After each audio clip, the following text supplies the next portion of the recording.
Pour Noël Andréagne et Stéphane Aquaron, tout a commencé par la culture de plantes immortelles pour un grand groupe de cosmétiques. Puis, une idée a germé entre ces deux amis agriculteurs, produire et distiller des plantes aromatiques et médicinales bio et proposer une large gamme de produits et cosmétiques labellisés EcoCert et Helios d'Igor Sigaene. Dans les produits Helios, nous sommes à 100% avec nos produits biologiques. On n'est pas en naturel, biologique. Il y a une différence entre le biologique et le naturel. D'accord, expliquez-moi. Voilà. Alors le biologique, tout est fait, comme vous voyez, avec nos employés. Tout est ramassé à la main, tout est fait à la pioche, parce qu'on ne peut pas mettre de produits pesticides et autres. Parce que le naturel, on peut mettre des pesticides désherbants. Donc voilà. Tous vos produits Helios sont biologiques. Tout commence ici, à chaque saison son odeur, sa récolte, de début juin jusqu'à juillet, dans ces champs situés à l'arrière de l'entrepôt, sur la route de la mer à Ghisonaccia, en plaine orientale, des cueilleurs s'affairent, un balai de petites mains, venus tailler à la serpette les fleurs d'immortelles.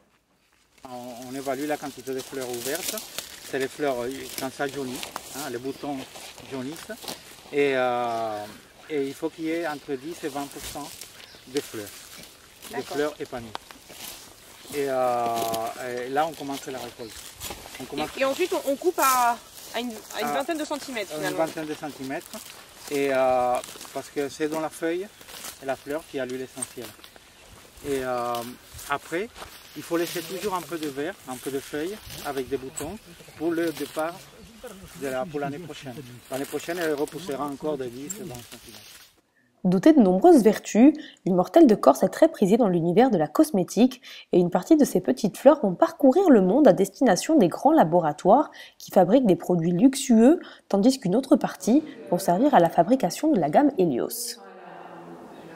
Sur cette plantation, on a eu des contrats, on a pratiquement 30% des contrats à l'export par des groupes industriels. Dans la cosmétique, pas la citer, l'Occitane.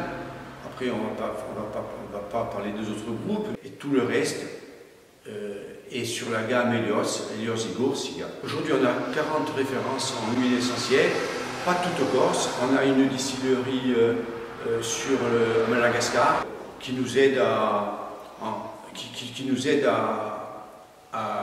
affiner nos huiles avec des synergies plus ou moins adaptées pour faire, mettons, je sais pas, peut-être pour un macérat ou autre. L'immortelle, qui se cultive ici depuis plusieurs générations, bénéficie d'un parfum et de propriétés uniques. Elle a des propriétés particulières grâce au terroir. Le terroir corse est exceptionnel. Ça veut dire que dans les Balkans, dans les pays Sardaigne, les pays voisins, on plante de l'immortelle, mais elle migre. Et au bout de 2-3 ans, elle a plus de, même au départ, elle n'a plus cette teneur, cette molécule importante qui a une forte valeur ajoutée pour faire les produits nobles. Donc parfum, crème. Parfum, crème, etc., etc. Une fois récoltée, l'immortelle sera immédiatement transformée en huile essentielle pour garder son parfum et ses propriétés. Il faut une tonne de végétal pour obtenir 1 kg d'huile qui sera vendue plusieurs milliers d'euros, de quoi déposer une goutte de rêve sur votre peau. France Bleu, 100% solidaire.